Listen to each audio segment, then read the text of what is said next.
آج کی اس ویڈیو میں ہم ہمارے پیارے نبی حضرت محمد صلی اللہ علیہ وسلم اور ابو لہب اور اس کی بیوی کا واقعہ بیان کریں گے کہ کس طرح وہ رسول اللہ صلی اللہ علیہ وسلم کو اذیت پہنچانا چاہتی تھی۔ اللہ تعالیٰ نے آخر میں اسے کیا سزا دی، اس ویڈیو میں ہم ہمارے پیارے نبی حضرت محمد صلی اللہ علیہ وسلم کا معجزہ بیان کریں گے۔ ابو لہب کی بیوی ہمارے نبی کریم صلی اللہ علیہ وسلم کی سب سے بڑی دشمن تھی۔ جب آپ صلی اللہ علیہ وسلم کو نبوت ملی اور آپ صلی اللہ علیہ وسلم دین کی تبلیغ کرنے لگے تو کفار مکہ آپ صلی اللہ علیہ وسلم کے دشمن بن گئے، اور آپ صلی اللہ علیہ وسلم کے ابو لہب اور اس کی بیوی سب سے بڑی دشمن تھی۔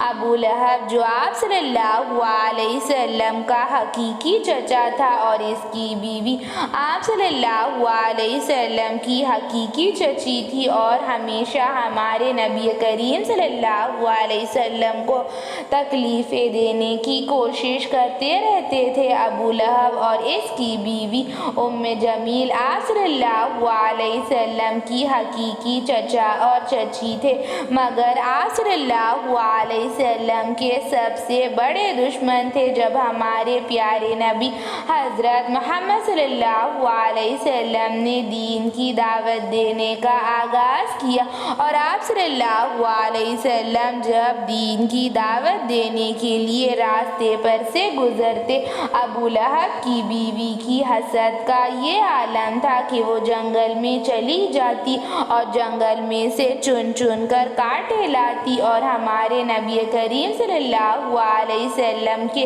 راستے میں بچھا دیتی۔ آپ صلی اللہ علیہ وسلم کو ابو لہب اور اس کی بیوی نے طرح طرح کی تکلیفیں پہنچائی، لیکن ہمارے نبی کریم صلی اللہ علیہ وسلم نے انہیں کبھی بھی بد دعا نہیں دی، بلکہ آپ صلی اللہ علیہ وسلم نے انہیں معاف فرمایا۔ آپ صلی اللہ علیہ وسلم کے راستے میں کچرا بچھاتی، آپ صلی اللہ علیہ وسلم کے راستے میں کوڑا کرکٹ پھینکتی، آپ صلی اللہ علیہ وسلم جس راستے سے گزرتے وہاں پر اس کی بیوی کانٹے بچھاتی تھی، مگر آپ صلی اللہ علیہ وسلم کبھی دھیان نہیں دیتے۔ آپ صلی اللہ علیہ وسلم اس قدر تکلیف کے باوجود بھی ان کو معاف فرما دیتے۔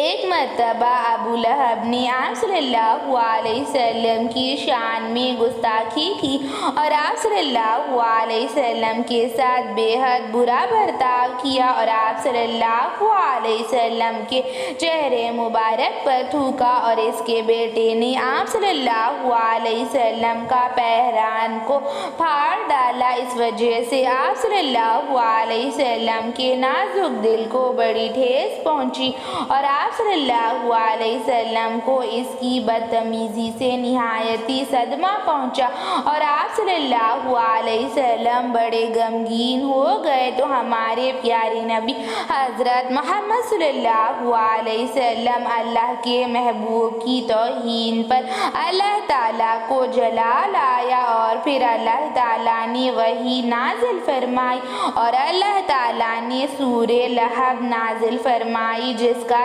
ترجمہ یہ ہے: ابو لہب کے ہاتھ ٹوٹ جائے، وہ برباد ہو جائے، نہ اس کا مال کام آئے گا جو اس نے کمایا ہے، اور اسے بھڑکتی ہوئی آگ میں ڈالا جائے گا، اور اسے اور اس کی بیوی کو جو ایندھن سر پر اٹھائے پھرتی ہے، اس کے گلے میں آخر میں رسی ہوگی، اور اس کا انجام حقارت بھرا ہوگا، اور اس کا انجام بہت برا ہوگا، اور وہ آخرت میں بھی ذلت اٹھائے گا اور دنیا میں بھی ذلت اٹھائے گا۔ ابو لہب اور اس کی بیوی اپنی رسوائی کا بیان سن کر بہت زیادہ آگ بھگولا ہو گئے۔ قرآن پاک میں اللہ تعالیٰ نے ان کی رسوائی کری تھی، تو حضرت ابو لہب بہت زیادہ غصے میں آ گئے، اور حضور اقدس صلی اللہ علیہ وسلم کی تلاش میں ابو لہب کی بیوی ام جمیل نکلی اور پتھر ہاتھ میں اٹھائے ہوئے جا رہی تھی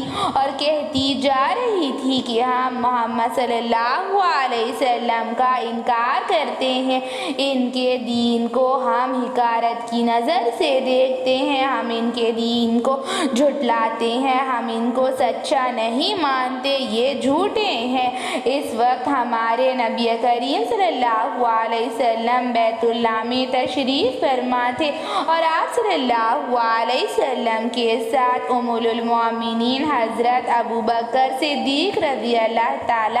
عنہ بھی تھے۔ انہوں نے حضرت ابو لہب کی بیوی کو ہاتھ میں پتھر اٹھائے آتی ہوئی دیکھا تو آپ صلی اللہ علیہ وسلم سے کہا، یا رسول اللہ صلی اللہ علیہ وسلم، ابو لہب کی بیوی آ رہی ہے۔ یا رسول اللہ، اس کے ہاتھ میں بڑا سا پتھر ہے، وہ آپ کو نقصان پہنچائے گی اور آپ کی شان میں گستاخی کرے گی۔ آپ صلی اللہ علیہ وسلم نے بڑے ہی اطمینان سے کہا، اے ابو بکر، تم فکر مت کرو، وہ مجھے نہیں دیکھ پائے گی۔ اور آپ صلی اللہ علیہ وسلم قرآن پاک کی تلاوت میں مشغول ہو گئے اور آپ صلی اللہ علیہ وسلم قرآن پاک کی تلاوت کرنے لگے۔ اور ہاں، وہ ہمارے نبی کریم صلی اللہ علیہ وسلم کا معجزہ تھا کہ ہمارے نبی کریم صلی اللہ علیہ وسلم کو ابو لہب کی بیوی نہیں دیکھ پائی۔ ابو لہب کی بیوی ان کے پاس آئی اور حضرت ابوبکر صدیق رضی اللہ تعالی عنہ سے پوچھنے لگی، تمہارا ساتھی کہاں ہے؟ آپ صلی اللہ علیہ وسلم وہیں پر بیٹھے ہوئے تھے، لیکن حضرت ابو لہب کی بیوی اس کو نہیں دیکھ پائی۔ آپ صلی اللہ علیہ وسلم اور اس کے بیچ میں ایک پردہ حائل ہو گیا۔ وہ آپ صلی اللہ علیہ وسلم کے موجود ہونے کے باوجود بھی آپ صلی اللہ علیہ وسلم کو نہیں دیکھ پائی اور پتھر اٹھائے حضرت ابوبکر صدیق رضی اللہ تعالی عنہ سے پوچھنے لگی، تمہارا ساتھی کہاں ہے؟ ابھی ابھی تو یہیں تھا، کہاں چلا گیا؟ مگر آپ صلی اللہ علیہ وسلم وہیں پر موجود تھے، وہ آپ صلی اللہ علیہ وسلم کو نہیں دیکھ پائی۔ اور پھر حضرت ابوبکر صدیق رضی اللہ تعالی عنہ کو دیکھنے لگی اور پھر وہاں سے چلی گئی اور کہنے لگی، ہمارے نبی کریم صلی اللہ علیہ وسلم کے بارے میں اس نے کہا، تمہارے نبی کریم صلی اللہ علیہ وسلم کو پتا ہے کہ میں ایک سردار کی بیوی ہوں، قریش کے بڑے سردار کی میں بیوی ہوں، اسی لیے وہ یہاں سے چلے گئے۔ اور اس طرح ہمارے نبی کریم صلی اللہ علیہ وسلم ابو لہب کی بیوی کے شر سے محفوظ رہے اور اللہ تعالیٰ نے ہمارے نبی کریم صلی اللہ علیہ وسلم کو اس بک عورت سے حفاظت فرمائی اور وہ ہمارے نبی کریم صلی اللہ علیہ وسلم کو وہاں موجود ہونے کے باوجود بھی نہیں دیکھ پائی۔ ہمارے نبی کریم صلی اللہ علیہ وسلم کو وہ دیکھنے سے رہ گئی اور اللہ تعالیٰ نے قرآن پاک میں سورہ بنی اسرائیل میں ارشاد فرمایا تھا، اے نبی صلی اللہ علیہ وسلم، جب تم قرآن پڑھتے ہو تمہارے اور مقرنین آخرت کے درمیان ہم ایک پردہ حائل کر دیتے ہیں، اور اللہ تعالیٰ نے ایسا ہی کیا۔ ابو لہب اور اس کی بیوی اور آپ صلی اللہ علیہ وسلم کے درمیان ایک پردہ حائل ہو گیا اور آپ صلی اللہ علیہ وسلم وہیں پر موجود تھے، مگر آپ صلی اللہ علیہ وسلم کو ابو لہب کی بیوی نہیں دیکھ پائی۔ آپ صلی اللہ علیہ وسلم نے سورہ لہب میں ابو لہب کو بہت زیادہ توہین کیا تھا۔ آپ صلی اللہ علیہ وسلم کی توہین کرنے کے بعد حضور اقدس صلی اللہ علیہ وسلم کی شان میں گستاخی کرنے کے بعد اللہ تعالیٰ نے انہیں سزا عطا فرمائی۔ آپ صلی اللہ علیہ وسلم کی توہین پر اللہ تعالیٰ کو جلال آ گیا ہے اور اللہ تعالیٰ نے فرمایا تھا